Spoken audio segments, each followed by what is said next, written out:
Hello everyone, welcome back to my channel Mast Mariyam to a new blog.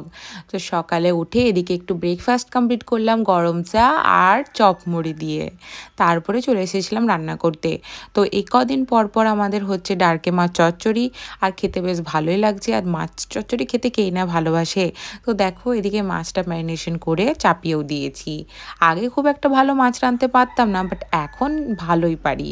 আর খেতেও সত্যিই খুব টেস্টিও করি নিজের রান্না। নিজেরই নাম করছি, কি আর করব বলো।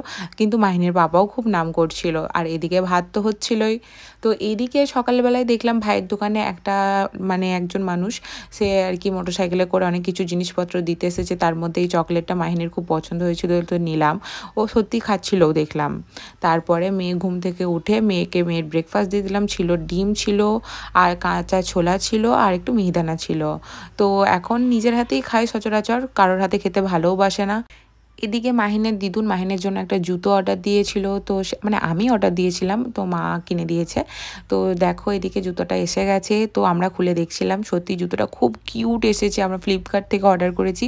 জিনিসটা দেখে মনটা পুরো ভরে গেল। আর যেহেতু মেয়ে এখন খুব একটা বড় নয়, সেহেতু পা তো পিছন দিক দিয়ে বেরিয়ে যেতে পারে, সেই জন্য এরকম পিছনে বেল্ট দেওয়া নিয়েছি। তো দেখো মেয়ের খুশির তো সীমা নেই, এত আনন্দ পেয়েছে জুতোগুলোকে পেয়ে, কি বলবো। তো সব সময় এরপর জুতোগুলো দেখছে আর আমাকে খালি বলছে পরিয়ে দেওয়ার জন্য। তো তারপরে জুতোটা পরিয়েও দিয়েছিলাম মেয়েকে। তো পরা মাত্রই ছুট্টে বাইরে চলে যাচ্ছে, মনে করছে এরপর আমাকে আর তো বেড়াতে যেতে হবে। তো সেজন্য বাইরে বেরিয়ে চলে যাচ্ছে। তা আমি বললাম যে না, এখন একটু দুপুর রয়েছে, তো এখন বেরোনো যাবে না, যেহেতু বাইরে রোদ। আর এই কদিন এত কড়া রোদ হচ্ছিল যে কি বলবো। তো সেই জন্য আবার বাড়ি নিয়ে এসে রুমের ভেতরে আবার বসালাম। তো মা বলছিল যে আমি যাবো তোদের বাড়ি যারা একটু পর। তো আমি বললাম ঠিক আছে, তাই আসুন। এদিকে দেখো মেয়ের জন্য রুটি এই কদিন তোমাদেরকে বলেছিলাম খেতে একটু ভালোবাসছে, তো সেই জন্য একটু ডিম টোস্ট বানিয়েছিলাম। আর মা এসেছিল।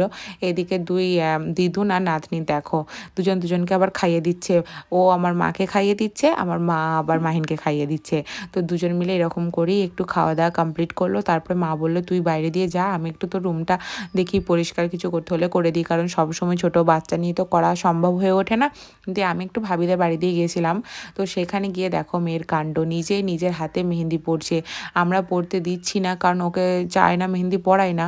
বাট ও জোর করে এত কান্নাকাটি করছে, না হলে এত চিৎকার করছিল যে দিতে একটু বাধ্যই হলাম।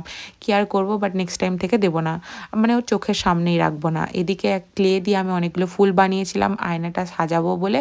কেমন লাগছে অবশ্যই জানিও। রাত্রিবেলায় মাহিনের বাবা নিয়ে এসেছিলো আইসক্রিম। তো আইসক্রিম খেয়ে এই ব্লগটা শেষ করছি। দেখা হচ্ছে নেক্সট ব্লগে।